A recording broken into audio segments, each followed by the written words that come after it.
Glória a Deus. Segunda temporada, canal Caixa Preta Teologia. Hoje eu quero falar sobre 5 respostas que Jesus deu ao Império Romano. Bem, na história de Daniel, quando ele viu aquela estátua que representava os impérios já se foram, a cabeça já foi, o tronco já foi, a cintura já foi, as pernas já foi. Nós estamos vivendo a época do pé da estátua.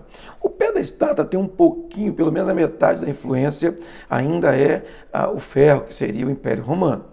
Ou seja, nós temos muito Império Romano nos dias atuais. Bem, nos dias de Jesus, o Império Romano foi representado pelo mundo de Pilatos, César. Bem, na época de Paulo nós temos aí o César e aí nós temos o Herodes nos dias de Jesus. O que nós temos aqui? Nós temos Jesus no capítulo 19, ele dando uma resposta interessante. Capítulo 19, versículo 10 de João. Diz o texto assim, ó. Então Pilatos advertiu, tu te negas a responder-me? Não sabes que tem autoridade para te libertar e poder para te crucificar? Ao que Jesus lhe afirmou, não terias qualquer poder sobre mim, se não te fosse dado de cima. Então, olha que interessante nós temos aqui. Nós temos Jesus dizendo, o negócio não é eu com o Império Romano. A autoridade que você tem, o Pai que deu. Ou seja, meu negócio é com o Pai. E se você tem, é porque o Pai te permitiu ter. Então você não tem muito mérito. O mérito ainda continua do Pai. Isso é interessante, que mostra o quê? Uma maturidade. Para se vencer o Império Romano, nós não podemos ser instantâneos. Nós não podemos ser vislumbrados. Nós temos que ter um entendimento maior, uma maturidade maior. Bem, o Pai permitiu. Minha história é com o Pai. Tem muita gente instantâneo, fatalista, que entra em qualquer joguinho. Não podemos entrar no joguinho. Parece que Pilatos manda, mas na verdade quem manda é Deus. E se Pilatos parece que manda, é porque Deus permitiu. Aí Jesus vai dizer, se não te fosse dado de cima, ou seja, o Pai, ele não indaga. Por isso, aquele que me entregou a ti é culpado de um pecado ainda maior, referindo-se a Judas. O que nós temos aqui? Nós temos uma primeira resposta ao Império Romano. Só é porque Deus permitiu você ser. Uma segunda resposta ao Império Romano é interessante, está em João capítulo 18, versículo 33 em diante. E tomou, pois, a entrar Pilatos na audiência, chamou Jesus e disse, tu és o rei dos judeus? Respondeu, tu dizes isto de mim mesmo ou disseram tu outro de mim? Pilatos respondeu, porventura sou eu judeu? A tua nação, os principais dos sacerdotes, entregaram-te a mim, que disseste, ou que fizestes? Respondeu Jesus, o meu reino não é deste mundo. Se o meu reino fosse deste mundo, pelejaria os meus servos para que não fosse entregue aos judeus, mas agora o meu reino é daqui. O que nós temos aqui?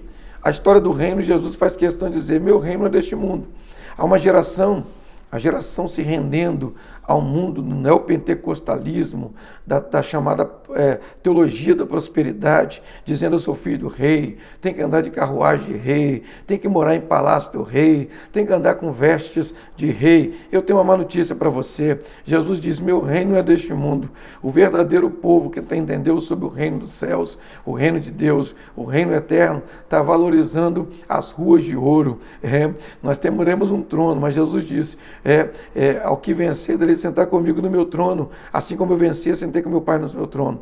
Nosso trono é no céu. É bem verdade que tem uma geração que está mais preocupada com essa terra. Como vencer o Império Romano? Não dá valor a essa terra, dá valor ao céu de glória.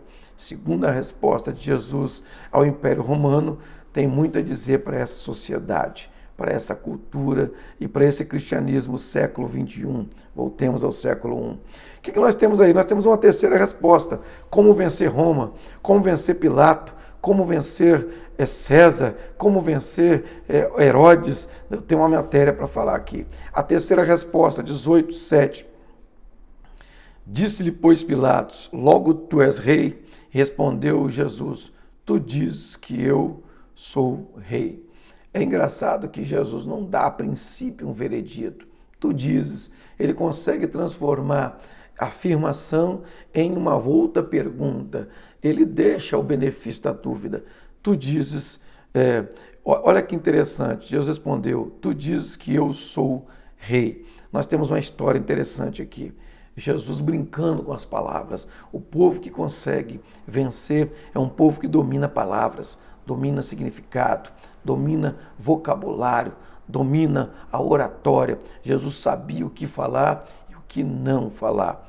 Continuando a dizer, a resposta 4, para isso nasci e para isso eu vim ao mundo, para dar testemunho da verdade. Bem, Jesus está dizendo, minha vida tem propósito. Tem muita gente que nasce e parece até o mulo da outra mensagem.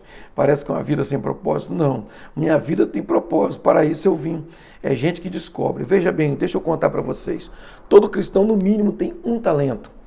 Tem gente que tem mais de um, aí a responsabilidade é maior. Mas todo mundo tem pelo menos um. Tem gente que tem talentos. Além de talentos, tem gente que tem chamada específica. Não é todo mundo que tem, mas alguém tem chamada específica. Tem gente que tem ministérios. Tem gente que tem dons aí e é importante. Então, é importante entender, minha vida, eu vim para quê? Qual é a minha finalidade? E, por fim, para dar testemunho da verdade. A verdade, no hebraico, emet, significa um corpo de conhecimento. Por exemplo, nós temos 16 palavras gregas para fé. Então, qual é a verdade da palavra fé? São 16 verdades que constroem uma verdade. A palavra fé com 16 conceitos. Jesus está dizendo, a verdade é uma construção de pesquisa. Só os pesquisadores conseguem chegar à verdade. Tem um conselho para dar a essa geração, seja um pesquisador. Para vencer o Império Romano, padrão último, nós temos aqui João 18, 37, a fim de dar testemunho da verdade, e todo aquele que é da verdade ouve a minha voz.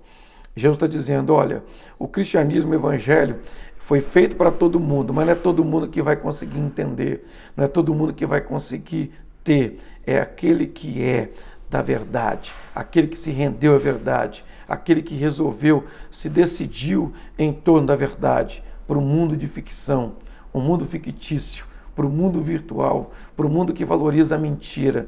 A verdade é algo que não é para todo mundo. Que Deus nos ajude de abandonar a mentira, o mundo fictício, o mundo virtual e poder pisar com o pé na realidade, a verdade, como corpo de conhecimento, como pesquisa. Jesus disse, santifica-os na verdade, a tua palavra é a verdade. Para vencer o mundo romano, tem que conhecer 5 verdades que Jesus disse ao Império Romano. Que Deus abençoe a todos, vencendo o mundo, vencendo o Império Romano, vencendo a carne, vencendo o pecado, vencendo o diabo, vencendo a cruz, vencendo a morte. Que Deus abençoe a todos, em Cristo Jesus. Glória a Deus.